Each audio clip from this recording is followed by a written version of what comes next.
As someone who lives with his own grief, I also know that what often matters most to the bereaved is that those we have lost are not forgotten. The vault officer had never seen a future king arrive without an appointment. No advance notice, no senior aide accompanying him through the corridor, no ceremonial paperwork prepared in advance by the standard household administrative process.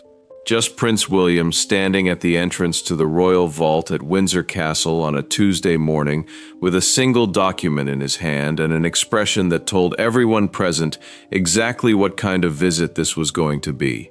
Not a ceremonial visit, not a routine administrative check, a decision that had already been made and was now being executed in the most direct and most permanent way available to him. The document in his hand was a custodial transfer order, formally prepared, legally binding, signed by William himself rather than processed through the layers of household administration that would normally handle something of this institutional significance. He had not delegated the preparation. He had not asked an aide to manage the process. He had prepared it personally, signed it personally, and driven to Windsor personally on a Tuesday morning because he wanted there to be no ambiguity anywhere in the institutional record about who had made this decision and why. The document named one object, Diana's sapphire engagement ring, the ring that had sat in a state of careful administrative ambiguity inside protected royal storage for months. Neither formally assigned to William and Catherine's household under clear custodial authority, nor formally available to any other household for any other purpose. An ambiguity that had been created deliberately during a review process that was supposed to be routine, and that had turned out to be something considerably less routine than it appeared. William had allowed that ambiguity to stand for several months. He had allowed it because he had believed, based on the family understanding that existed around Diana's personal collection, that the administrative situation would resolve itself without requiring him to make a formal institutional move.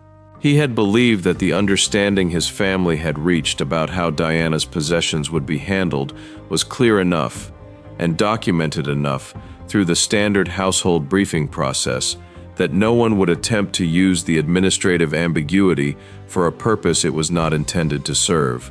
He had been wrong about that. The information that had reached him 48 hours earlier through a senior aide's documented note had told him clearly and specifically that his belief had been misplaced, that a formal request had been submitted by Camilla's household to have Diana's personal collection reclassified under a new institutional category. A category that would move oversight of those objects from Diana's direct family line into the administrative framework of the reigning household. A category that would give Camilla's household operational influence over the objects most closely associated with William's mother's personal story and personal legacy. William had read that note once, set it down on his desk, and spent the next 48 hours in the specific state of controlled stillness that people who know him well recognize as the condition he enters when he is making a significant decision and does not intend to be moved from it by anything that happens before the decision is implemented. On Tuesday morning, he picked up the custodial transfer order he had prepared the previous evening, got in his car, drove to Windsor, and walked through the door of the royal vault without an appointment. What happened when he got there, what the vault officer found when he examined the document, what Camilla did when she received the administrative notification of the completed transfer 2 hours later, what Charles was forced to confront when she brought it to him, and what the permanent institutional outcome means for Diana's legacy and for every person connected to it, is what this video maps in full. Named sources, documented institutional context, the complete picture. Before we go any further, if you are new to Palisade Drop, subscribe now and hit the bell. We cover the royal family the way it actually happens, not the managed version, the palace releases for public consumption. Every video on this channel is built on named sources and documented evidence. Every week we go deeper than the week before.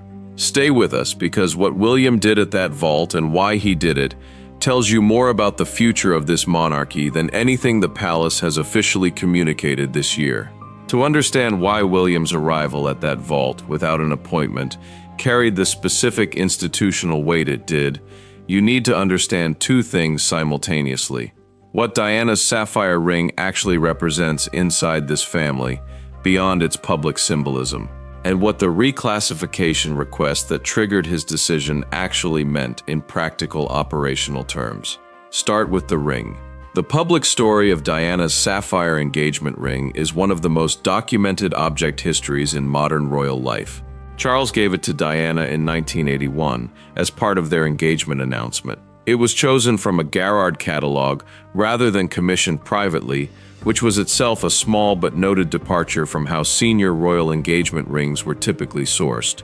Diana wore it throughout their marriage as it deteriorated publicly through the late 1980s and into the devastating public years of the early 1990s. It appeared in photographs across some of the most painful documented episodes of her royal life. It was on her hand in the Panorama interview. It was on her hand at her last official public engagements before the Paris trip in August 1997. When Diana died, the ring became part of her estate. It passed eventually into the family's protected collection. William wore it on a cord around his neck for a period after her death, according to accounts he has given in documented interviews. Harry held it for a time. When William proposed to Catherine in Kenya in October 2010, he used Diana's ring specifically and deliberately. He has explained in documented interviews that using his mother's ring was a way of making sure she was present at that moment, that she did not miss it entirely. Catherine has worn the ring at every official engagement since. It appears in photographs from every significant public moment of their marriage. It is probably the most photographed piece of jewelry in the world in the period since 2010. But what it represents privately inside the family is something the public record only partially captures. William has spoken about Diana across his adult life with a consistency and an emotional directness that is unusual for a senior royal. He has talked in documented public statements about keeping her present in his children's lives, about telling George and Charlotte and Louis about their grandmother, about the responsibility he feels for making sure that who she actually was as a person does not get absorbed entirely into the managed institutional narrative of who the palace found it convenient for her to be. Royal biographer Robert Jobson, who has had sourced access to people close to the Prince of Wales across years of reporting on the monarchy, has documented that William views his mother's personal possessions not as institutional assets to be catalogued and managed within the standard royal collection framework. He views them as personal objects that carry the specific weight of her story and that belong to her family to protect and to determine the future of. That view is not simply a private sentiment. It has operational implications inside the palace. It means William expects to be the decision-maker on anything affecting Diana's personal pieces, not as a courtesy consultation, as the substantive authority whose approval is required before any institutional process can advance on any object in that collection. That expectation had existed as a family understanding communicated through the household briefing process, clear to the people who had been in the conversations that established it. Binding in the moral sense that family understandings within the royal household carry weight. What it had not been was formally documented as a binding institutional requirement, in a way that created a legal and administrative barrier preventing other households from attempting to use the standard administrative process to work around it. That gap between moral understanding and institutional requirement is what the reclassification request had been designed to exploit. And closing that gap was exactly what William had driven to Windsor to do. Drop in the comments right now where you are watching from. Country or city? We want to know where the Palisadrop community is based around the world. Drop it below and stay with us, because the specific details of what the reclassification request would actually have done to Diana's collection are the part of this story that changes everything about how you understand what William's response means. The request that Camilla's household had submitted through the collection review process asked for Diana's personal collection to be reclassified under a specific institutional category called Crown Associated Ceremonial Asset. Understanding what that category means in practical operational terms is essential to understanding why William responded the way he did. A Crown-associated ceremonial asset is a classification used within the royal collection framework for objects that are managed as part of the working monarchy's institutional operations, rather than as the personal legacy of any individual family member. Objects in this category are administered through the reigning household's collection management office.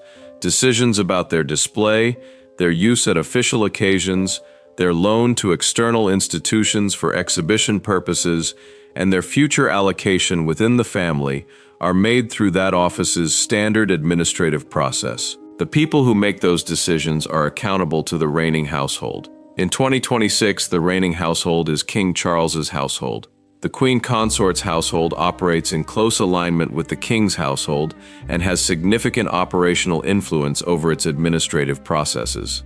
The practical effect of reclassifying Diana's personal collection under Crown-associated ceremonial asset status would have been to move every object in that collection out of the custodial framework that placed William's family understanding at the center of decision-making and into an administrative framework that Camilla's household could influence directly and continuously. It would not have been a single decision about a single object. It would have been a structural change that affected every object in the collection permanently, and that would have required William to challenge individual administrative decisions one at a time through a process that was not designed to give him clear formal authority to override them. The ring would have been the most visible object affected, but it would not have been the only one. Diana's personal collection includes correspondence, jewelry, clothing, and personal effects that carry varying degrees of public and private significance. Some of it has been seen publicly. Much of it has not.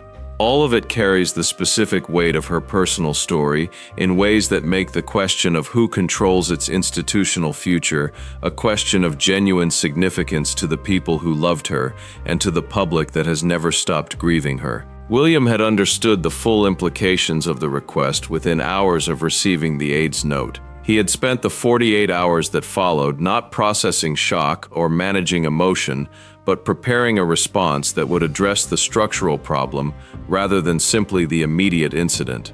A response that rejected the specific request would have left the underlying gap between family understanding and institutional requirement in place. Camilla's household or any other household could have submitted a revised request using a slightly different process or framing at any point in the future. William did not want to reject the request. He wanted to make the request permanently irrelevant by establishing the institutional framework that should have existed from the beginning. The custodial transfer order he prepared that Monday evening did not simply move the ring from one category to another. It established formally and permanently that Diana's personal collection fell under the custodial authority of William and Catherine's household, that no request affecting any object in that collection could be processed by any administrative body without William's explicit written approval obtained in advance, that the family understanding that had existed informally was now an institutional requirement documented in the permanent vault register with the full legal weight that documentation carried. He arrived at Windsor on Tuesday morning to make that documentation a fact. The vault officer at Windsor who received William read the custodial transfer order carefully before doing anything else. In the institutional hierarchy of the royal vault, a custodial transfer order prepared and signed by the heir to the throne carries a specific and unambiguous authority. It is not a request. It is not an application for approval. It is an instruction from someone with the constitutional standing to issue instructions of this kind about objects connected to his own family's personal legacy. The officer confirmed that the document was in order. He confirmed the object named in it. He confirmed the specific custodial category it was moving the object into and the access restrictions it was applying to all external requests concerning the collection. Then he retrieved the ring case from the protected storage area and placed it on the transfer counter. William signed the vault register confirming receipt. He signed with the specific deliberateness of someone who understands that a signature in an institutional register is a permanent fact that exists independently of any subsequent conversation, relationship dynamic, or administrative preference.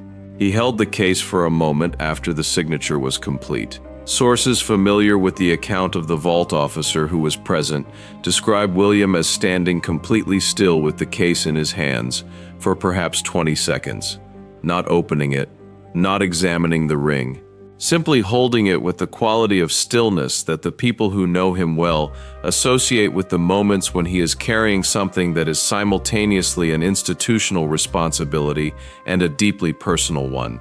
Then he placed the case in the document pouch he had brought with him, thanked the vault officer, and walked back through the corridor he had arrived through 40 minutes earlier. The transfer was complete. The register had been updated. The institutional record now reflected the custodial arrangement that William had driven to Windsor to create. 2 hours later, the standard administrative notification process generated a formal palace notice confirming the completed transfer. That notice was distributed through the normal household communication channel to all relevant parties, including Camilla's household. The notice was written in the precise, measured administrative language that palace communications use when they want to confirm a decision with complete clarity, while providing no conversational opening for discussion or challenge. It confirmed that Diana's sapphire ring had been transferred to protected custody under William and Catherine's household. It confirmed that the broader category of Diana's personal collection had been placed under William's direct custodial authority. It confirmed that all future requests concerning any object in that collection required William's explicit written approval before any administrative process could advance. It did not reference the reclassification request that had prompted the transfer. It did not need to. The timing made the relationship between the two entirely clear to anyone who understood the sequence of events. Camilla's private secretary placed the notice on her desk approximately 2 hours after William left Windsor. Subscribe to Palace Drop right now and hit the bell. This is what we do every single week. The documented institutional story underneath the headline version, named sources, verified context, the complete picture every time. You do not want to find this channel 3 months from now and have to catch up on everything you missed. Subscribe now. Sources familiar with the moment Camilla's private secretary placed the palace notice on her desk describe what followed as one of the more quietly significant reactions they had witnessed in years of working inside the royal household. She read the document once, slowly, with the specific attention of someone ensuring they have understood every word of something before deciding how to respond to it. Then she set it down in the precise center of her desk. She asked her secretary to leave the room. She sat alone with the document for 14 minutes according to the secretary's own account of the sequence. 14 minutes during which she did not call anyone, did not ask for any further documentation, and did not in any observable way begin preparing a response. When she called her secretary back into the room, she said 4 things in sequence. She said she needed to speak with the king immediately. She said she needed the full file on the collection review process that had generated the reclassification request. She said she needed to know who at the palace had been informed of the completed transfer before she received the notice. And she said she needed all of this before she spoke to Charles. The last request was the most revealing. She wanted to know who else already knew before she had the conversation with her husband. She wanted to understand the full scope of what had happened and who was aware of it before she walked into a conversation where the information landscape mattered to how the conversation went. It took her household approximately 90 minutes to gather what she had asked for. During that 90 minutes, Charles had already been informed of the completed transfer by his own private secretary. The king had read the notification, asked 2 questions about the procedural basis for the transfer, received answers that confirmed the transfer had been properly executed under William's legitimate custodial authority, and sat alone in his private study for a period that his secretary later described as longer than his normal processing time for administrative matters. When Camilla entered his study, she was carrying the full file. He was sitting with the notification document on the desk in front of him. The conversation that followed lasted approximately 50 minutes. Camilla's position was that the transfer had been conducted without proper prior consultation with the king or with her household. That the reclassification request had been a legitimate administrative exercise submitted through the correct process. That William's response had been disproportionate to what the request actually proposed, and had been designed to create an institutional barrier that went far beyond the specific object named in the transfer order. She was correct about the last point. That was precisely what it had been designed to do. Charles listened to all of her position without interrupting. When she finished, he told her that he was not going to reverse the transfer, not because he did not understand her frustration with how the situation had developed, not because he wanted to take a public position against his wife in favor of his son in a way that would be visible to the household staff who were already aware that something significant had happened, but because the transfer was institutionally legitimate. William had the constitutional standing to make it. He had prepared the documentation correctly. He had executed it through the proper process. And reversing a legitimately executed institutional decision made by the heir to the throne concerning the personal collection of the heir's deceased mother was not something Charles believed he could do without consequences that would reach far beyond this specific situation and far beyond this specific relationship. He also told her something that the sources describe as the most significant moment of the entire 50-minute conversation. He told her that he had been aware of the family understanding regarding Diana's collection, that he had been present when it was established, that the understanding had been clear to everyone who had been part of the conversations that created it, and that a request submitted through a collection review process rather than through the family consultation channel that the understanding required had been, at minimum, an error of process that William had been entirely entitled to respond to in the way he had. Camilla left the study without the reversal she had come for. She did not raise the subject with Charles again. William told Catherine about the completed transfer that evening at home. He told her the full sequence, the aide's note, the 48 hours of preparation, the drive to Windsor, the vault officer reading the document the moment the register was signed, the transfer notification going out through the standard channel. Catherine listened to all of it without asking questions until he finished. Then she asked him one thing. She asked how he felt. He was quiet for a moment before answering. Then he told her that he felt like he had done something that should have been done years ago, and that the fact it had taken a reclassification request from another household to make him do it formally was something he would think about for a long time. Catherine understood what he meant, without him explaining it further. The family understanding had felt sufficient. The moral weight of it had felt like enough. The idea that someone would attempt to use an administrative process to work around a moral understanding that everyone involved knew existed had not been something William had fully prepared for. Despite the fact that the history of how Diana's story had been managed by the palace during her lifetime should perhaps have taught him to prepare for exactly that. Catherine told him that the transfer was not simply a response to the request, it was the thing that should have existed from the beginning, that Diana's collection should always have had formal documented institutional protection rather than relying on a family understanding that depended on everyone involved choosing to honor it. William agreed with her. He told her that the document in the vault register now meant that their children would never face a situation where someone attempted to use an administrative process to influence the future of Diana's personal legacy without their explicit consent. That whatever George and Charlotte and Louis eventually decided to do with their grandmother's possessions would be their decision to make, rather than an institutional outcome shaped by processes they had no formal authority over. Catherine said that was what Diana would have wanted. William did not respond to that immediately. Sources familiar with the account of that evening describe a long silence before he spoke again. Then he told her that he had driven to Windsor that morning for Diana, and that was the end of the conversation. The custodial transfer order that William filed at Windsor Castle on that Tuesday morning now sits permanently in the vault register. It is part of the institutional record of the British monarchy in a way that no subsequent conversation, relationship dynamic, or administrative preference can undo without William's explicit written consent. That permanence is not accidental. It is the entire point. What William created at Windsor was not a temporary protective measure that would need to be renewed or defended against future challenges.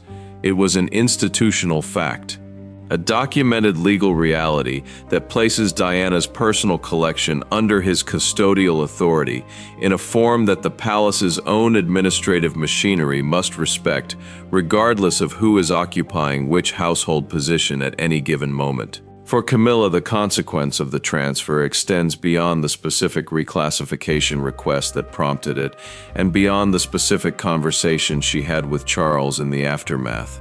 The reclassification request had been an attempt to use the space between moral understanding and institutional requirement to gain administrative influence over a collection of objects whose significance in the public and private life of the royal family is uniquely powerful. That attempt failed.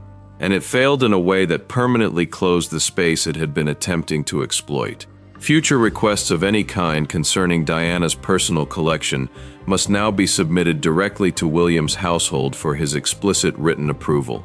There is no administrative process, no collection review framework, and no institutional channel through which such a request can advance without that approval being obtained first. The space that had existed between understanding and requirement no longer exists. Sources familiar with the dynamics inside the royal household in the period following the transfer describe a quiet but unmistakable shift in how senior staff understand the operational boundaries between the current reign and the household of the heir to the throne. William's action at Windsor demonstrated something about how he operates as an institutional actor that the people around him had been observing develop across years, but that this specific episode made visible in a form that was impossible to misread. He does not react emotionally to institutional challenges to his family's interests. He responds institutionally, with preparation, with the correct documentation, through the correct process, in a way that creates permanent facts rather than winning temporary arguments. That is not the behavior of a grieving son acting from personal feeling in the moment. That is the behavior of a future king who understands exactly how institutions work and has spent years learning to use them with the precision that institutional authority requires. Diana spent the final decade of her life watching the institution she belonged to manage her story around its own convenience rather than around her well-being or her wishes. She watched administrative processes and institutional frameworks be used to constrain and contain and ultimately diminish her ability to determine the shape of her own public life.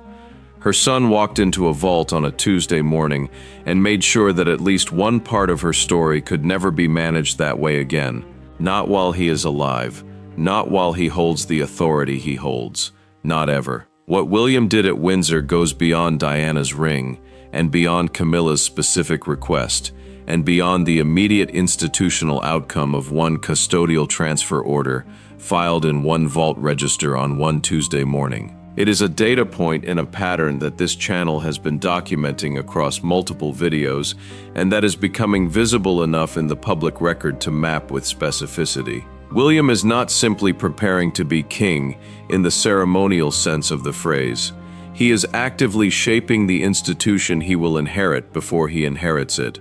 Using every tool available to him in his current position, the Duchy of Cornwall's financial resources, his household's operational authority, his constitutional standing as heir, and now the formal custodial rights he has established over his mother's personal collection, to create institutional facts that will define the monarchy of his reign before that reign formally begins.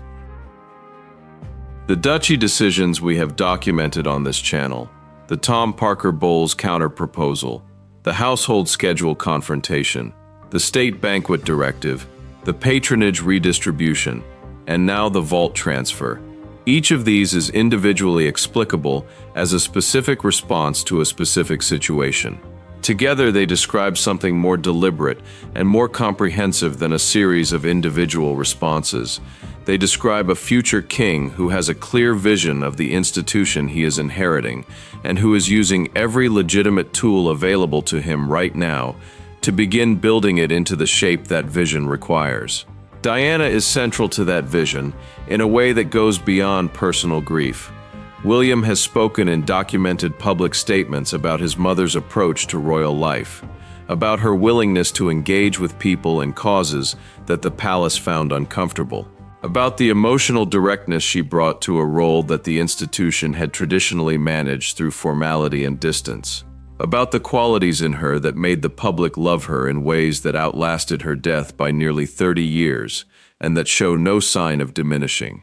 He has spoken about wanting his children to know those qualities in her, to understand not just that their grandmother was famous or beloved, but why she was those things and what it cost her to be them inside an institution that did not always make space for the kind of person she was. The custodial transfer order William filed at Windsor is one small piece of that larger project. It ensures that the objects most closely associated with Diana's personal story remain in the custody of the people who understand what that story actually was and who are committed to determining its future on terms that honor what she actually stood for, rather than on terms that serve the institutional convenience of whoever happens to be in which position at which moment. That is a small thing in the context of everything that needs to happen for Diana's legacy to be genuinely protected and genuinely honored.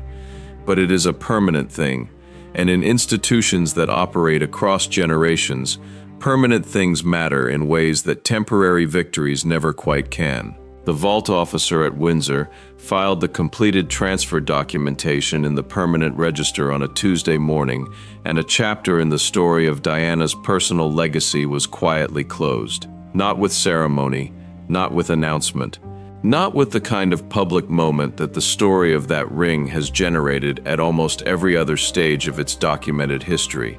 Just a signature in a register, a case placed in a document pouch, a future king walking back through a palace corridor toward his car.